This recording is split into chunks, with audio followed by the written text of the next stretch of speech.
चौधारी आप सारे लोगों का स्वागत करता हूँ। मैं उम्मीद करता हूँ कि आप लोग और आपकी family you are safe and doing well. आज हम लोग बात करेंगे OLX पे होने वाले फ्रॉड्स के बारे में। तो आज हम लोगों के साथ स्नेहा नायक अवेलेबल है। कोइंसिडेंटली आज स्नेहा का बर्थडे भी है, तो साइबर ब्लॉग इंडिया की ओर से भी wish you very happy birthday. ना अब थैंक बिना यू। और ज्यादा डिटेल्स में जाते हुए we will directly come to कि OLX पे फ्रॉड्स किस तरह से होते हैं, right. So Sneha, what I would like to know is कि ये जो इंसिडेंट पूरा हुआ था, तो can you please explain in detail कि क्या क्या चीजें हुई थी, कैसे प्रोडक्ट डाला था और किस तरह से कांटेक्ट आपको किया गया था। राइट। इन जनवरी मतलब मैंने अपने कूलर सेल करने का, बिकॉज हमने मुझे बेचना था, तो फिर इसलिए उसको सेल करने के लिए मैंने OLX पे ऐड डाला था फॉर 4,000 रुपीज। सो एक दिन मुझे मिलिट्री से मंजीत सिंह के नाम से कॉल आया कि हाँ मैं मिलिट्री में काम करता हूँ एंड इंडियन आर्मी में, एंड मुझे मैं इस कूलर को सेल करने के लिए इंटरेस्टेड, मतलब सॉरी परचेज करने के लिए इंटरेस्टेड हूँ। और उन्होंने फिर बोला कि हाँ मेरी वाइफ देहरादून में रहती है एंड मैं भी ड्यूटी पे हूँ और मैं जॉलीग्राम पे पोस्टेड हूँ और मैं इमिडिएटली इसको खरीदना चाहता हूँ। मैंने बोला ठीक है। तो फिर इनिशियली उन्होंने बोला कि आप देख लीजिए इसका प्राइस थोड़ा कम हो सकता है क्या, एंड देख लीजिए। तो फिर मैंने कहा कि नहीं, मतलब नहीं, कम नहीं हो सकता। तो उन्होंने बोला ठीक है, तो फिर मैं 4,000 में खरीद लेता हूँ। तो फिर उन्होंने बोला अच्छा आप ऑनलाइन पेमेंट एक्सेप्ट करेंगे? मैंने बोला हाँ, गूगल पे एंड फोन पे दोनों चलेगा, नो प्रॉब्लम। तो उन्होंने फिर बोला कि हमारे यहाँ स्कीम है कि 50% हमें डिस्काउंट मिलता है इन केस हम ऑनलाइन पेमेंट करते हैं, तो ये कुछ एडवांटेज है। मैंने बोला ठीक है, ओके, कोई प्रॉब्लम नहीं। एंड फिर वो उस समय उन्होंने काफी इंसिस्ट किया था कि आप एड को तुरंत टेक डाउन कर दीजिए, हटा दीजिए। मैंने बोला भैया मैं किसी और को सेल नहीं करूंगी, आपको परेशान होने की जरूरत नहीं है। आप आके देख लो अच्छे से एंड देख लो वर्क कर रहा है कि नहीं कर रहा है, क्योंकि एक इलेक्ट्रॉनिक प्रोडक्ट है, आपको चेक कर लेना चाहिए। इस चीज को मैंने बहुत पहले इंसिस्ट किया कि आप देख लो, कोई जल्दी नहीं है। बट उन्होंने बहुत बोला कि नहीं मुझे आप पे भरोसा है एंड आप क्या करोगे ऐसे ही, मतलब मैं दे देता हूँ, मतलब मेरे को खरीदना है। और फिर उन्होंने बोला कि मैं भी आपको पेमेंट अभी करना चाहता हूँ, और उस समय रात हो रही थी और मेरे को लगा नहीं, मतलब मैं क्यों पेमेंट तुरंत ही मांगूंगी, आप आराम से देख कर जाओ फिर लेना। तो उन्होंने बोला नहीं मैं भी आपको टोकन मनी दे देता हूँ एंड फिर मेरा फ्रेंड आके लेकर कलेक्ट कर लेगा। मैंने बोला नहीं भैया इतना अर्जेंट नहीं है, आप देख कर जाओ। बट उन्होंने स्टिल इंसिस्ट किया। मैंने बोला ठीक है कोई बात नहीं, आप पेमेंट कर दो। फिर उन्होंने मुझे बोला कि आपको मैं एक QR कोड भेजूंगा और आप उसको स्कैन कर लेना एंड फिर हो जाएगा। तो उसमें उन्होंने स्टार्टिंग में आपको उन्होंने मेरा व्हाट्सएप नंबर लिया एंड फिर उन्होंने मुझे QR कोड भेजा और बोला कि इनिशियली 5 रुपीज का ट्रांजैक्शन करते हैं एंड फिर आपको उसका ट्वाइस द मनी आ जाएगा। बिकॉज 50% का यही था कि अगर आपको 10 रुपीज दे रहे हैं लेट्स से, तो आपको 20 रुपीज वापस आ जाएगा। दैट मीन्स कि अगर 2,000 का ट्रांजैक्शन करते हैं तो 4,000 वापस आ जाएंगे। That is the logic. तो उन्होंने फिर मैंने बोला ठीक है 5 रुपीज में कर देते हैं एंड फिर मैंने स्कैन किया, 5 रुपीज कटे एंड 10 रुपीज वापस आ गए। तो मुझे हाँ समझ आ गया कि ओके ठीक है, इट इज जेन्युइन कि ऐसा हो सकता है। तो फिर मैंने किया ट्रांजैक्शन एंड 10 रुपीज वापस आ गए। फिर उन्होंने दोबारा QR कोड भेजा, दिस टाइम फॉर 2,000 रुपीज। तो मेरे अकाउंट से 2,000 रुपीज कटे एंड फिर आए नहीं। फिर भैया ने बोला भैया मैडम जल्दी करो जल्दी करो जल्दी करो, ये OTP टाइम टाइम आउट हो जाएगा, पैसे नहीं आए हैं, आप जल्दी करो जल्दी। हाँ भैया मैं करती हूँ। एंड फिर मैंने दोबारा इंस्टेंटली 2,000 रुपीज दोबारा का ट्रांजैक्शन किया और 2,000 रुपये दोबारा कट गए, बट 4,000 नहीं आए। मैंने यही सोचा कि हाँ ये जेन्युइन एरर हो सकता है, टेक्निकल इशू हो सकता है, इसीलिए मेरे अकाउंट से अब 4,000 जा चुके थे। तो फिर मैंने कहा कि भैया मेरे अकाउंट से बस पैसे जा रहे हैं, आ नहीं रहे हैं एंड ऐसा क्यों हो रहा है? तो उसने बोला कि मैडम ये 48 घंटे में आ जाएंगे एंड ये कोई टेक्निकल इशू ही है एंड आप परेशान मत हुए हैं, मैं आपके पूरे पैसे लौटा दूंगा। बट मैंने बोला भैया बट ऐसा नहीं होना चाहिए, और जब तक मेरे 4,000 रुपीज वापस मुझे नहीं मिलते मैं आगे कोई ट्रांजैक्शन नहीं करूंगा। उन्होंने बोला कि आप प्लीज ट्राई कीजिए, ऐसा नहीं होता है एंड आपके सारे पैसे वापस आ जाएंगे। फिर मैंने काफी, फिर मैं लेकिन डेस्परेट भी थी कि मेरे पैसे जा रहे हैं और नहीं आ रहे हैं, तो वो काफी इंसिस्ट किया एंड फाइनली बोला ठीक है 50 रुपए का दोबारा करके देख लीजिए। मैंने बोला ठीक है एंड 50 रुपए का दोबारा किया, वो दोबारा सक्सेसफुल हो गया एंड दिस टाइम फिर उन्होंने मेरे को दोबारा QR कोड भेजा फॉर 4,000 रुपीज विद रिमार्क कि दिस इज जो रिटर्न 4,000 वापस आ रहे हैं वो है। मैंने दोबारा स्कैन किया और दोबारा 4,000 कट गए। और मतलब इसमें मैंने ये चीज ध्यान नहीं दी कि इस समय मुझे अपना पिन देना पड़ रहा था। ऐसा नहीं होता कि ये चीज बाद में मुझे रियलाइज पढ़ा मैंने एक्चुअली कि जब भी आपको पैसे मिलते हैं आपको कभी पिन नहीं देना होता। जब भी आपको पैसे भेजने होते हैं ओनली देन पिन देना होता है। ये चीज मैंने तब ध्यान नहीं दी थी। तो फाइनली अब मेरे अकाउंट से 8,000 जा चुके थे। मैंने बोला कि भैया ये काम मेरे अकाउंट से 8,000 जा चुके हैं एंड काफी ज्यादा अमाउंट है एंड अनटिल मुझे और पैसे नहीं मिलते मैं इस पे कोई और ट्रांजैक्शन नहीं करूंगी। उन्होंने इंसिस्ट किया कि मैडम आप प्लीज इसे पैसे डाल के देखिए एंड दोबारा हम ट्राई करते हैं। मैंने बोला भैया मेरे पास अकाउंट में और पैसे है नहीं कि मैं ट्रांजैक्शन करूँ। तो अच्छा ठीक है। फिर उन्होंने बोला अच्छा, फिर मैंने बोला अब मेरे 8,000 का क्या होगा। तो उन्होंने बोला कि वो भी टेक्निकल इशू है एंड आ जाना चाहिए। बट मुझे उनके साइड से कुछ इतना रिस्पॉन्स पॉजिटिव नहीं दिख रहा था। मैं बार बार स्टेटस भी चेक करी थी उस ट्रांजैक्शन की वो सक्सेसफुल है या नहीं है। एंड इनफैक्ट उसके बाद मैंने फोन पे के थ्रू हो रहा था ये ट्रांजैक्शन एंड फिर उन्होंने मैंने इस चीज को कंफर्म करने के लिए फोन पे कस्टमर केयर पे कॉल किया कि क्या स्टेटस है इसका, इस ट्रांजैक्शन का। उन्होंने बोला कि मैम ये सारे कंफर्म्ड है एंड सक्सेसफुली ट्रांजैक्टेड है। तो फिर बाद में दोबारा उन भैया को कॉल किया एंड भैया ने बोला कि अच्छा ऐसा है। तो फिर मैं अभी देखता हूँ, मैं अभी ऑफिस जाता हूँ, अभी मैं ड्यूटी पे हूँ बट मैं वापस जाके फिर आपको बताता हूँ कि क्या होगा और आपके पैसे लौटाता हूँ। मैंने बोला ठीक है। फिर वो ऐसे टालते रहे। फिर उन्होंने बोला कि मैं आपको अपने कल से बात कराता हूँ।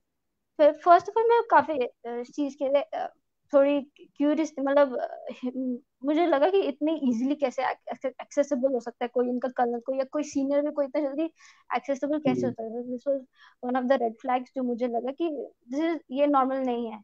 बट मैंने इग्नोर किया।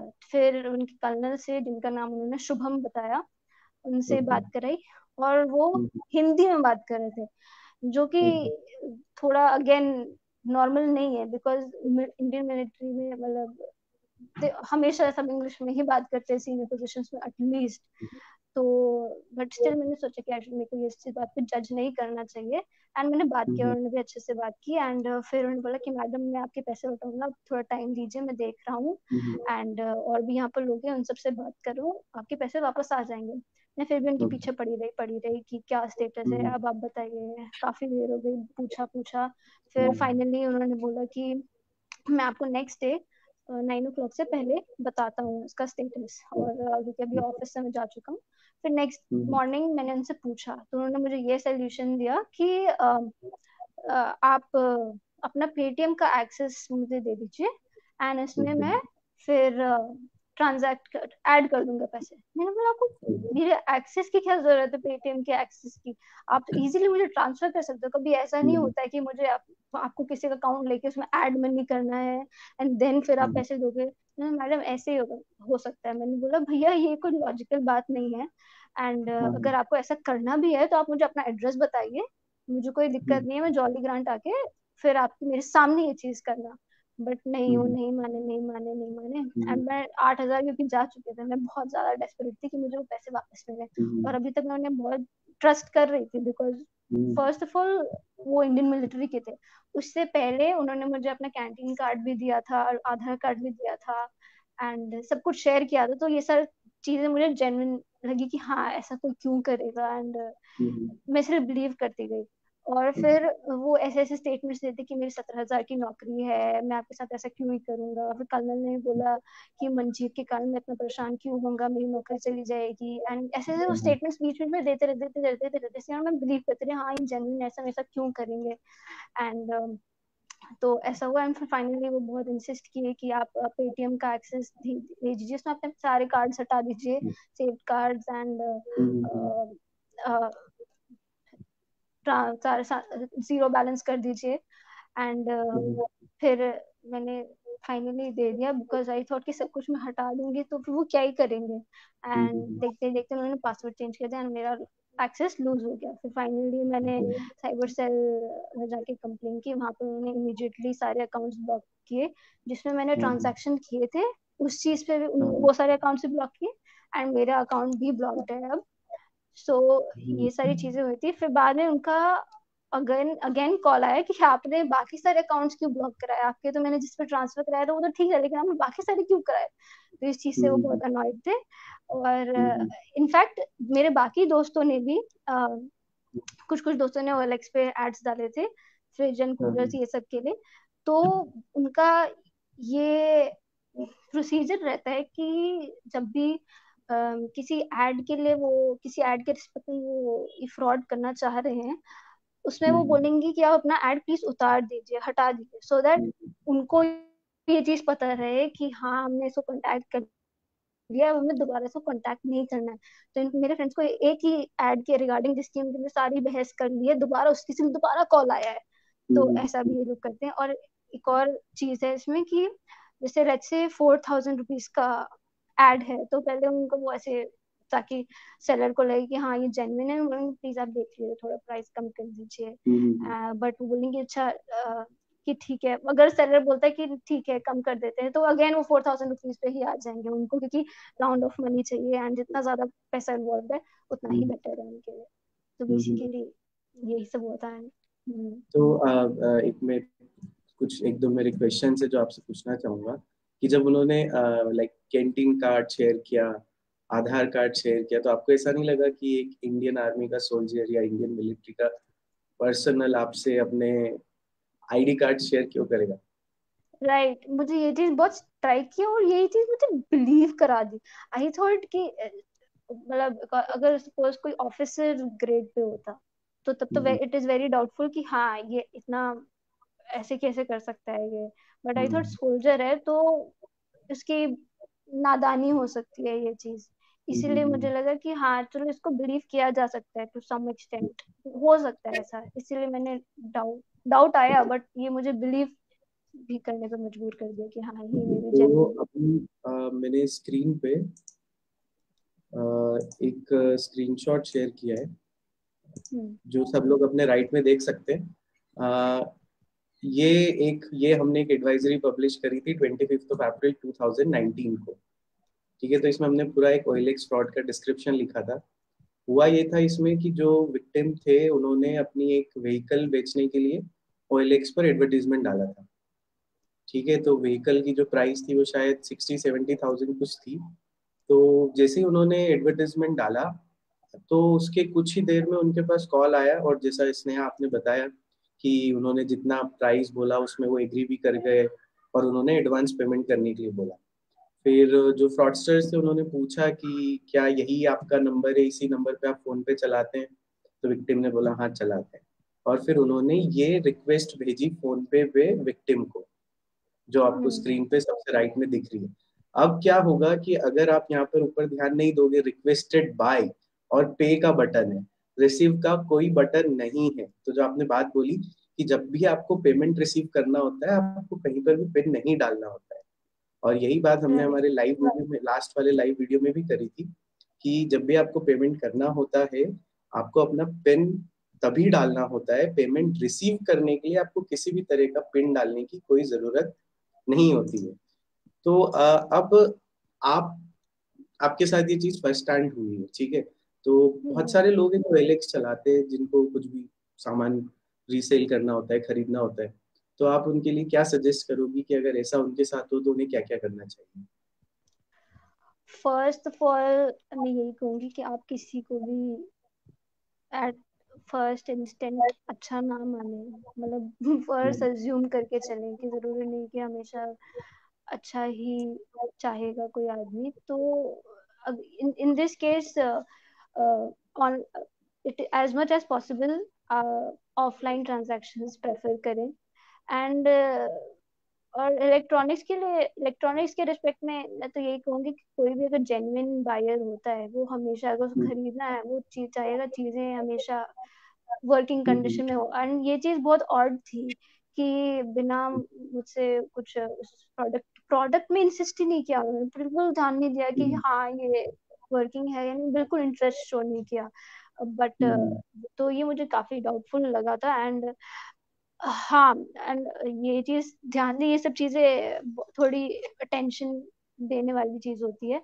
प्लस यही पिन वाली बात कि दिस इज सबसे बड़ी चीज है ये कि पे जब आपको ट्रांजैक्शन किसी को पेमेंट करना है, ओनली तब आपको पिन देने की जरूरत है, अदरवाइज नहीं। लेकिन अगर मैं ये बात इस रिस्पेक्ट में कहती हूँ कि उन्होंने बोला कि हाँ आपके अकाउंट से 2,000 कटेंगे फिर 4,000 आएंगे, तब ये चीज कॉन्ट्रडिक्ट कर जाएगी, बिकॉज आपको एक बार ट्रांजेक्शन तो करना ही पड़ेगा।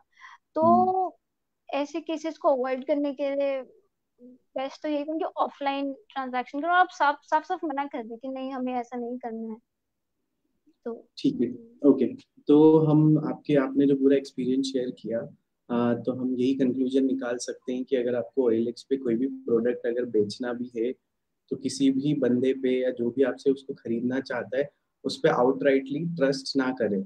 वो अगर प्रोडक्ट खरीदना चाहता है तो आपसे प्रोडक्ट के बारे में स्पेसिफिकेशन पूछेगा, डायरेक्ट आपको राइट। पैसे देने या लेने पे नहीं आएगा, राइट, जो जेन्युइन बायर। पर अगर ऐसा भी हो सकता है कि फ्रॉडस्टर्स इतने भी स्मार्ट हो सकते हैं कि एकदम जेन्युइन बायर जैसा करें, आपसे क्वेश्चन पूछें और आपका ट्रस्ट जीत ले। तो जब भी आपको पेमेंट लेना देना है तो ये हमेशा ध्यान रखो कि आपको पेमेंट पे कर रहे हो आप, जैसा हम लोगों ने भी स्क्रीनशॉट में दिखाया था कि आपके पास ऐसी कोई रिक्वेस्ट आएगी तो पैसा आपके अकाउंट से डेबिट होगा। और ये कोई भी आर्मी का, मिलिट्री का, कहीं पे भी ऐसा कोई रूल नहीं होता है कि आपके अकाउंट से पैसा जाएगा तो उधर से डबल आएगा। ये कहीं नहीं होता है। जस्ट बिकॉज कि कोई इंडियन आर्मी का बोल रहा है कि मैं इंडियन आर्मी से हूँ तो आपको इजीली ट्रस्ट करने की जरूरत नहीं है, क्योंकि आप ट्रस्ट इजीली कर लेंगे पर एट द एंड आपका नुकसान हो सकता है।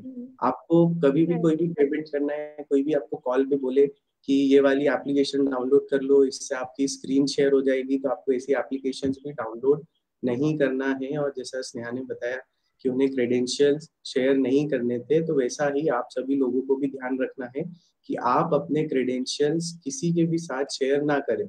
वो बोले कि आप अपनी कार्ड की डिटेल्स रिमूव कर दो या फिर अपना UPI एड्रेस रिमूव कर दो, तो आपको ये सारी डिटेल्स शेयर करने की जरूरत नहीं है। क्योंकि ये भी हो सकता है कि अगली बार वो किसी ऐसे OLX पे सेलर को कांटेक्ट करे तो पैसा आपके अकाउंट में आ जाए जिसका एक्सेस आप ही ने शेयर किया था। तो आपके अकाउंट का एक्सेस भी आपके पास से जाएगा और आपका अकाउंट अगले क्राइम में भी यूज होगा। तो इन सारी बातों का आप ध्यान रखें। जहां तक लीगल रेमेडीज का क्वेश्चन है, आप अपने आजकल हर जिले में साइबर सेल है और कहीं कहीं साइबर पुलिस स्टेशन भी हैं, तो आप वहां पर जाकर अपने सारे स्क्रीनशॉट्स, कॉल डिटेल्स और जो भी आपका कम्युनिकेशन होता है, आप साइबर सेल में, साइबर पुलिस स्टेशन में जाकर रिपोर्ट कर सकते हैं। IPC का सेक्शन 420 लगता है, फोर्जरी के प्रोविजंस लगते हैं, अगर वो किसी को मिस रिप्रेजेंट करते हैं तो IT एक्ट भी लगता है। तो आप जाकर रिपोर्ट करिए। और अगर ऐसा किसी के साथ होता है तो इन केसेस में बैंक की जिम्मेदारी बिल्कुल भी नहीं होती है। रीजन बीइंग कि रिजर्व बैंक की गाइडलाइन है दो, जो एक 2017 की और 2019 की, उन गाइडलाइंस के अकॉर्डिंगली एक कस्टमर की लायबिलिटी डिसाइड होती है कि उसके एंड पे नेग्लिजेंस है या नहीं है। अगर उसके एंड पे कोई भी नेग्लिजेंस नहीं है तो बैंक लायबल होता है। तो आप खुद ही अपने ट्रांजेक्शन कर रहे हो, मतलब आपके एंड पे नेग्लिजेंस, तो फिर आप बैंक को लायबल नहीं ठहरा सकते हैं। और इसमें फिर रिकोर्स यही बचता है कि आप पुलिस को जाकर रिपोर्ट करें। पर ये सारी रिपोर्ट करने की नौबत आए और आपके साथ ऐसा हो, इससे अच्छा है कि आप अपने अकाउंट्स का, अपने पेमेंट्स का ध्यान रखें, इजीली किसी पर भी ट्रस्ट ना करें और फ्रॉड्स के विक्टिम होने से बचें। So that's all from our side. हम साइबर ब्लॉग इंडिया की तरफ से Sneha, thank you so much for joining us in sharing your experience. Thank you जो भी हमारे ऑडियंस है और हमें सुन रहे हैं, अभी देखेंगे या बाद में रिकॉर्डेड सेशन देखेंगे। आप लोगों की अगर कुछ भी क्वेरीज हैं, आपके क्वेश्चंस हैं, तो आप हमें फेसबुक पेज पे मैसेज ड्रॉप कर सकते हैं या फिर हमारी जो व्हाट्सएप हेल्पलाइन है 9340337396, आप उस पर भी मैसेज ड्रॉप कर सकते हैं। आपको ये वीडियो पसंद आया तो प्लीज़ इसको शेयर कीजिए और ज़्यादा से ज़्यादा इस वीडियो को लोगों तक पहुंचाने में हमारी मदद कीजिए। Thank you so much. Thank you.